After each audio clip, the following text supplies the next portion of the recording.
Hello everyone, I am Rajeshwari Moganty, Professor at All India Institute of Medical Sciences in the Department of Biochemistry. The module we are going to do today is on hydrodynamic properties of aqueous solutions in the paper on techniques in molecular biophysics based on hydrodynamic properties. Now before we do a lot of learn a lot of techniques based on these hydrodynamic properties, I would like you to introduce you to a lot of what are the hydrodynamic properties of the aqueous solutions, and therefore this module is important and also gives you a kind of introduction to the techniques that we are going to do. Okay, introduce you to made these objectives. The purpose is to introduce you to various hydrodynamic properties and also define each property of these fluids, because aqueous solutions is different and a fluid can be any fluid, not necessarily a water based liquid. Therefore, we just initially define hydrodynamic properties of basically all fluids.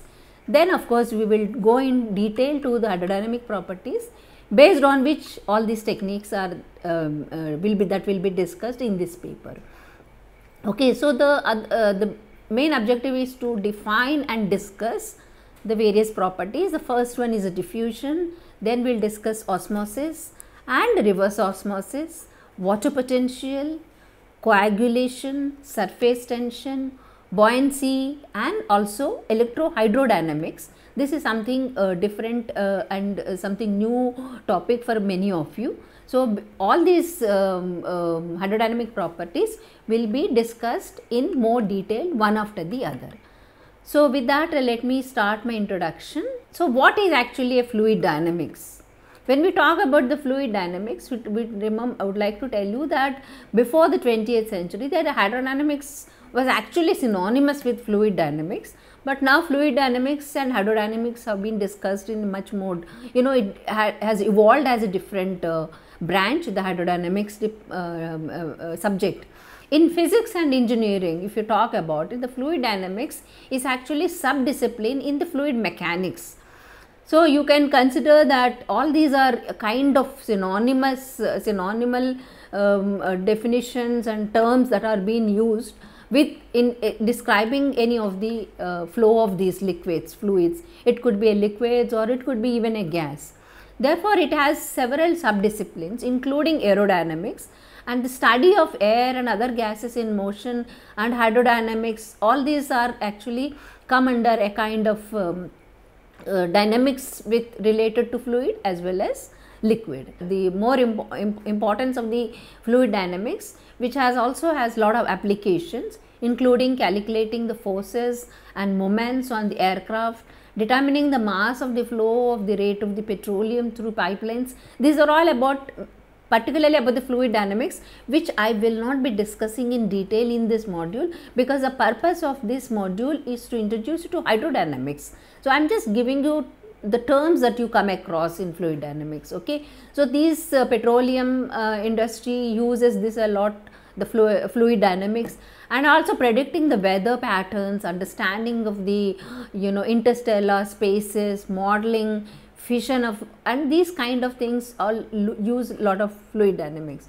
Now, coming to the topic of today, that is hydrodynamics, is actually you can define as a branch of physics that deals with the motion of fluids, particularly of the aqueous solutions we are going to talk about, and the forces that act on the solid bodies which are immersed in fluids in motion relative to them, that is actually comparing the hydrostatistics. So, let us see now what are all the important properties, since water plays a very important role in determining the properties of number of properties like colloidal, macromolecular systems and several other biological processes. See, remember that it is a application of physical techniques to biological systems. So, the water is an integral part of this whole process. So, it is important to know. You have studied in the previous module that actually in the previous paper, that is in paper 1 in the introduction, that you have studied about water properties and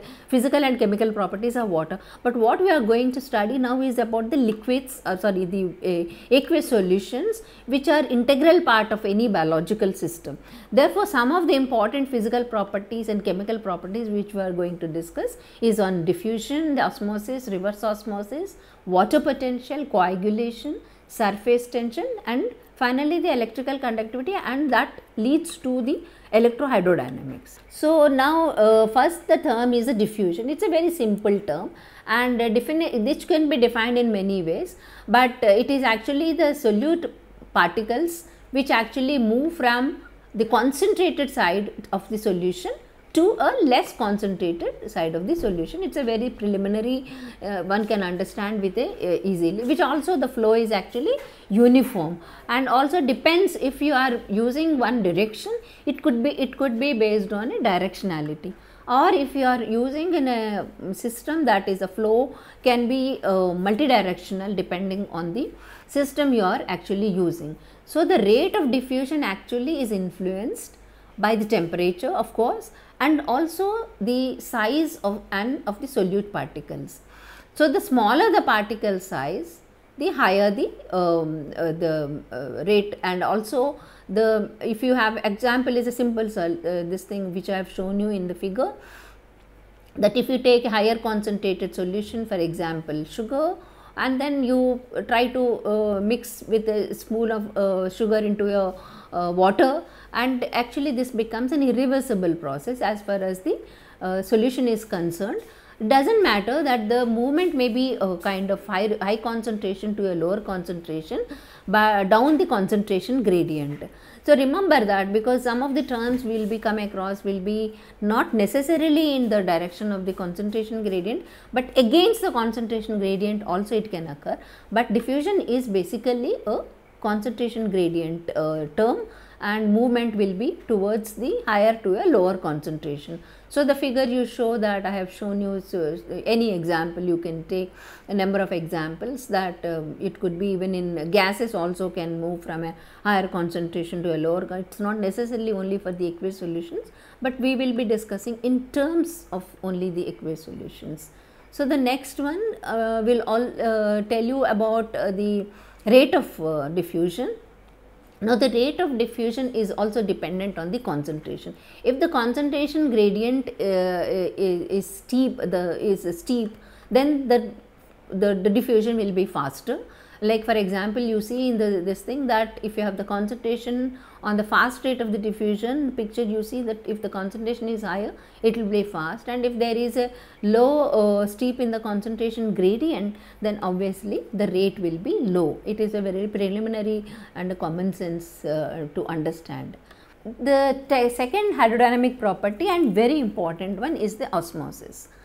Now, the osmosis you can define in a number of ways. The simpler one is the movement of water molecules through partially permeable membrane, a membrane which is not does not allow any number of molecules, but it is partially permeable, selectively permeable membrane from a solution of a higher water potential to a solution of lower water potential. Now, water potential for the time being you understand, I will come to this term later after the osmosis and the reverse osmosis, I will tell you what is water potential, but for the time being you try to understand that it is actually the movement of the water molecules through a partially semi-permeable membrane. The movement of the water molecules through a partially or rather semi-permeable membrane, and only water molecule will pass through this. It is not the, for example, solute you mix say for example sugar or a sucrose water, then sucrose cannot pass through, because the permeability of the membrane is restricted only to water, that is a small molecule. Sometimes ions also can pass, because depending on the size it is a very small ion, but the movement is dependent on the size of the particle. So, only water molecules are passed through this semi-permeable membrane, you can call it as a partially permeable membrane, which will allow only those water molecules to go across the membrane. Okay. So, the picture you can see that on the left side is a higher water concentration, that means lower concentration of the solute, and in the right side is the lower water concentration. So the water is moving, the permeable, the membrane allows the water to go from a higher concentration to a lower concentration. Okay.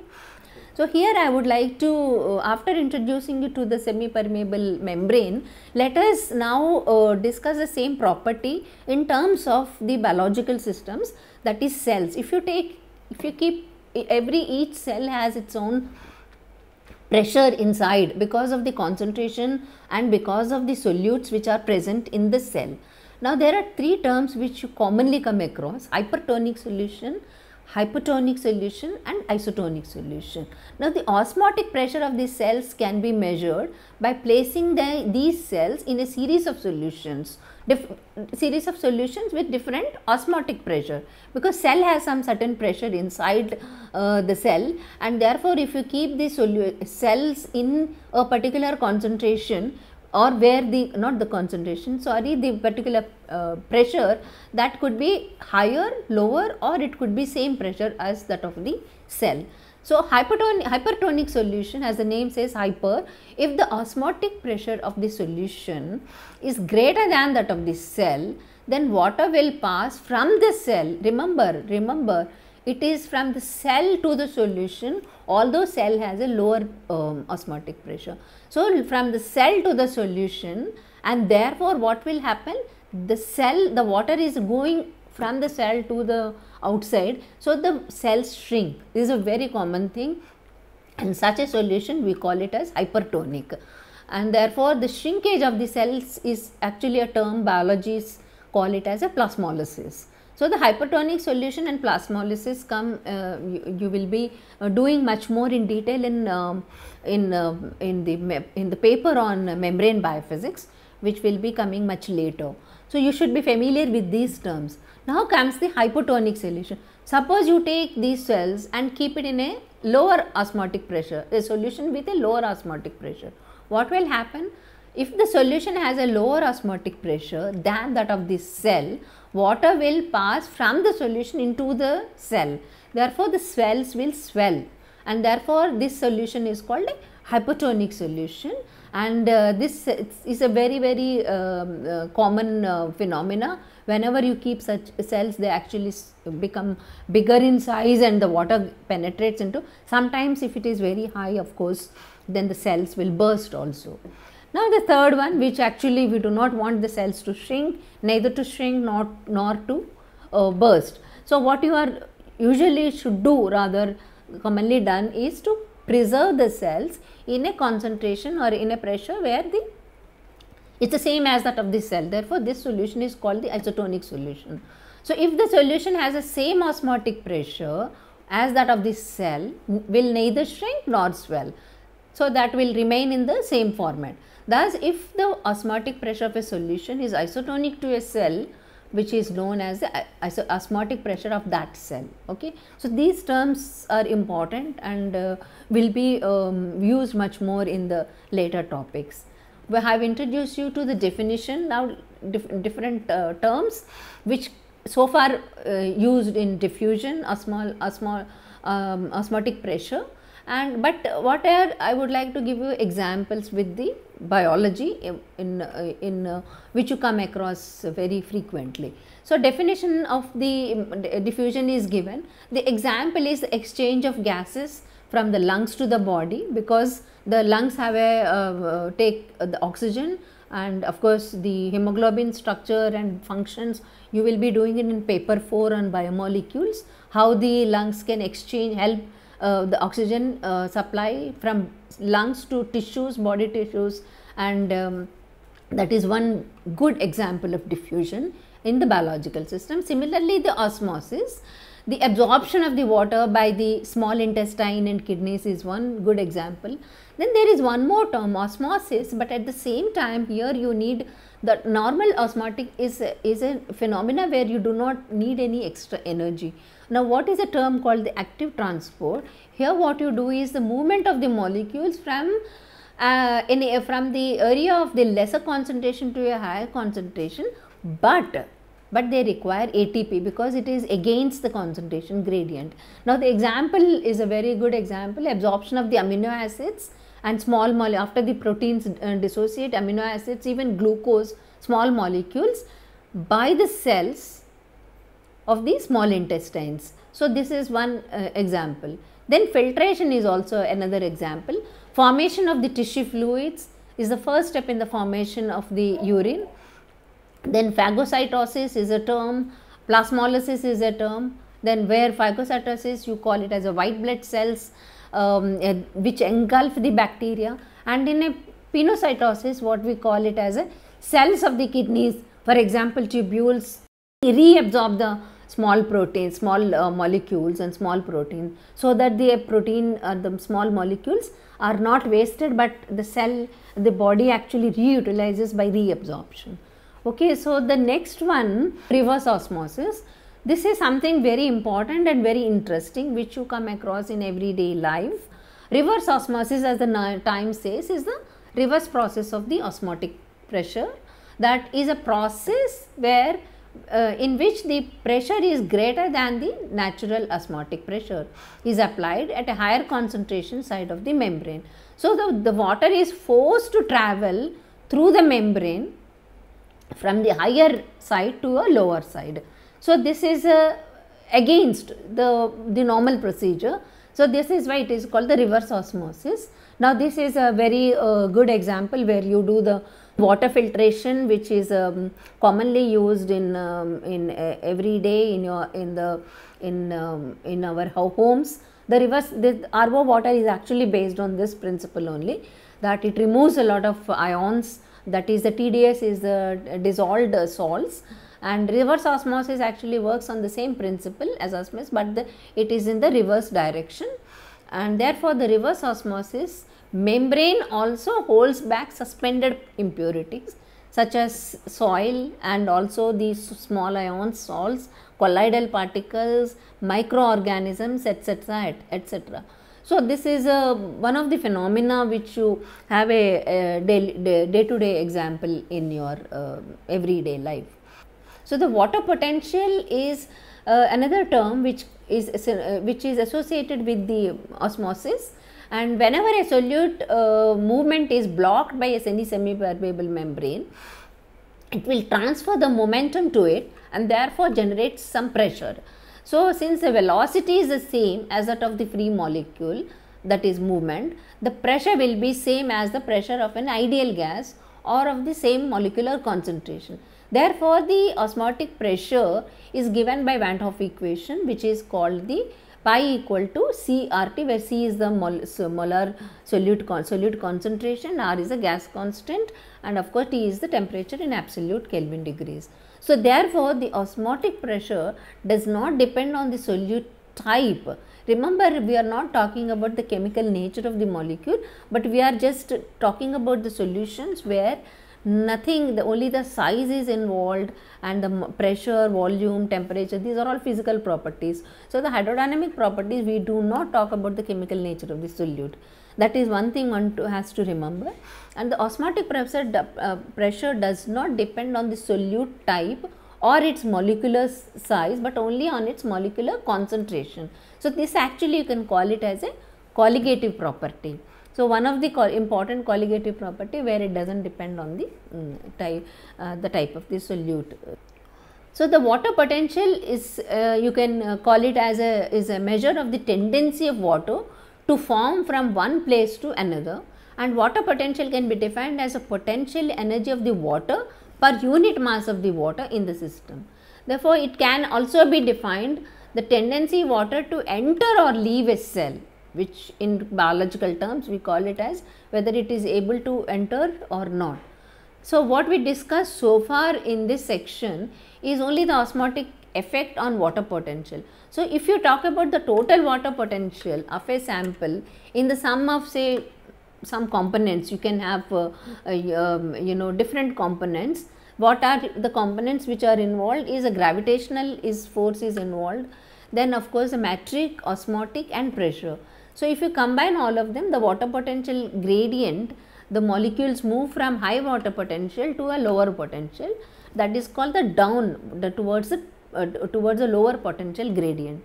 Now what is important is that the highest water potential can only be 0. That means whatever potential you measure in solutions is always in negative numbers, because water itself has only 0.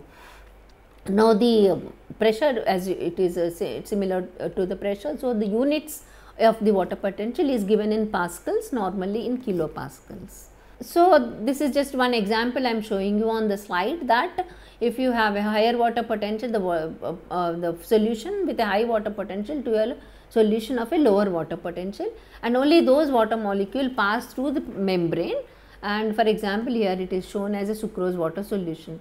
So the water potential is given by psi, that is psi equal to psi of the solute and psi of the total potential. So that is the equation you actually use, and the units that you use are the pascals, kilopascal. So the next property is the coagulation. We just heard that some of the properties are colligative properties also.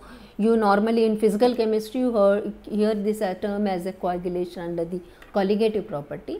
So if there are, the coagulation can be a stepwise process. You can you can make it into a stepwise process, but with the first step being that it actually two charged particles, if the charge on the colloidal particle is lower to a certain critical value or even neutralized, the particles actually come together and form a bigger particle. So you can talk it as a bigger particle, but actually sedimentation occurs much later stage. So this phenomena of change in the colloidal state, suspension state, is known as coagulation. Sometimes it is also called the flocculation, and of course the solution that where you see colloidal particles is called the colloidal solution. So the typical example is the alum, which is aluminum sulfate, and also polyaluminum chloride. These are the which usually have been used as a coagulation substances.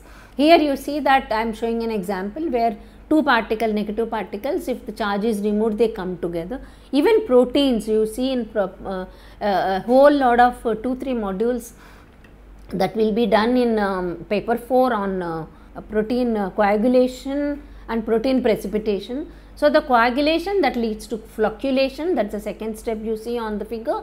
Then of course finally the particles come together and sediment. The next property we are going to do is the surface tension.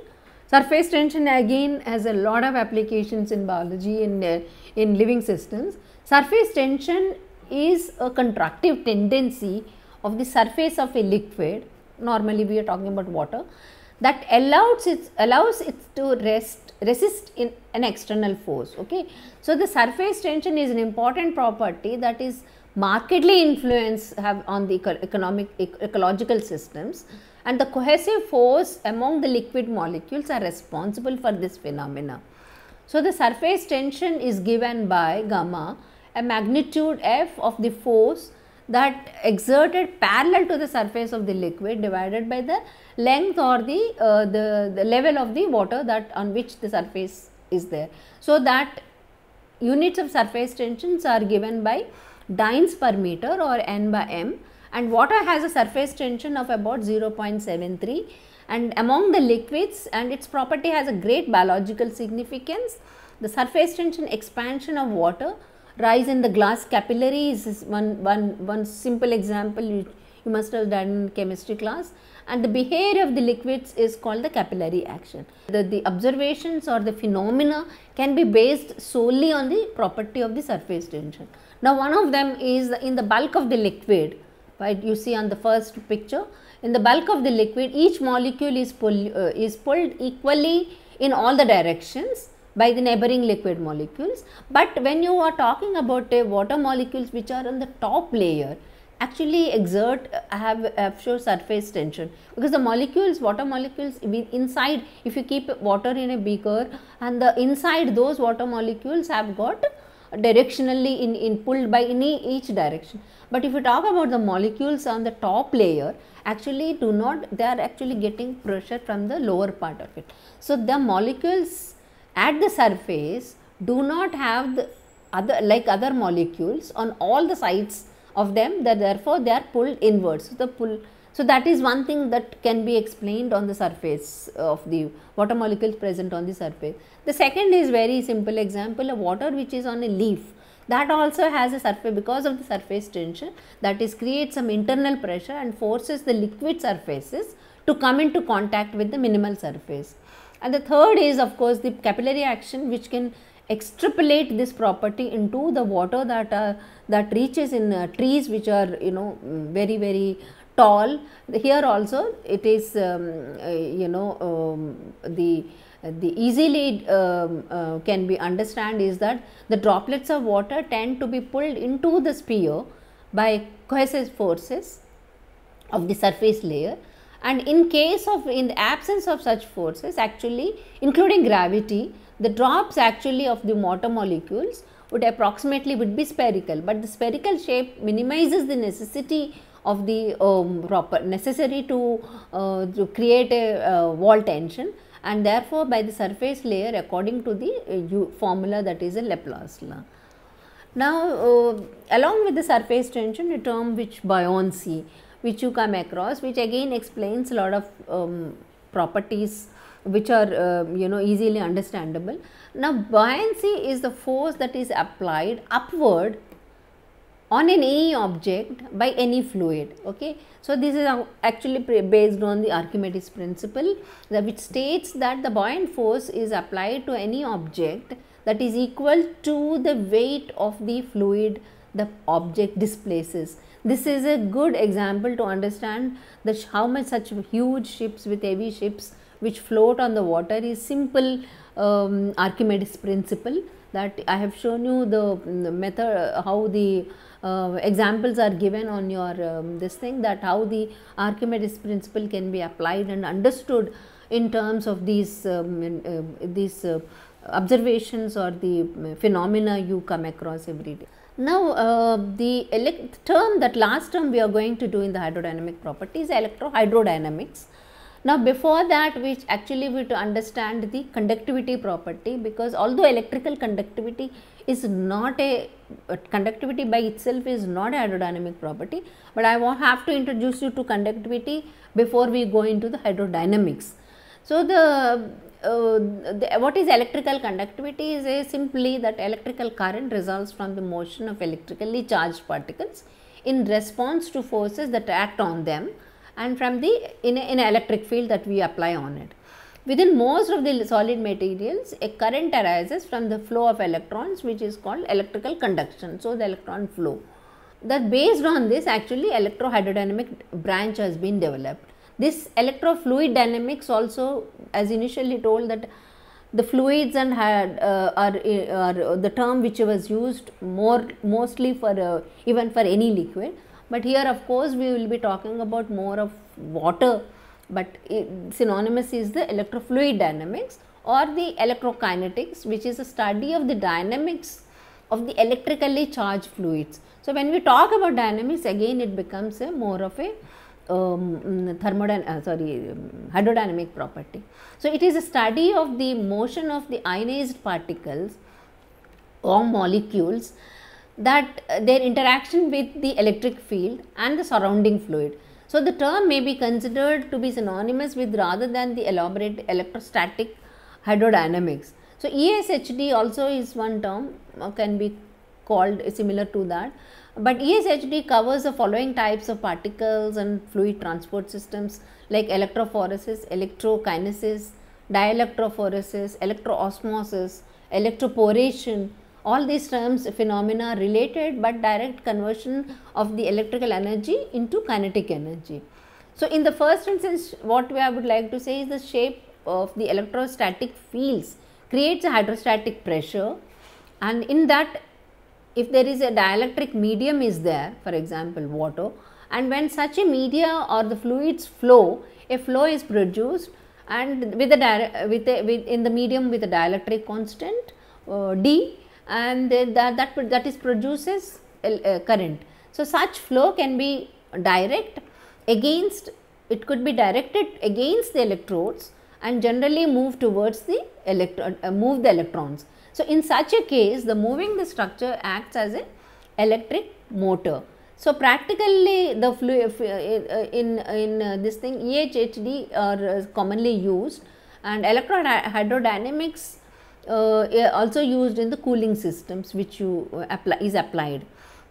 Now the second example is the conversion that takes place, a powered flow of medium within the shape of the electrostatic field adds energy to the system, which is again picked up by the potentially different electrodes. In such a case, the structure acts as an electric generator. Therefore, after introducing you, electrohydrodynamics has a lot of applications that also we will be doing in other modules later.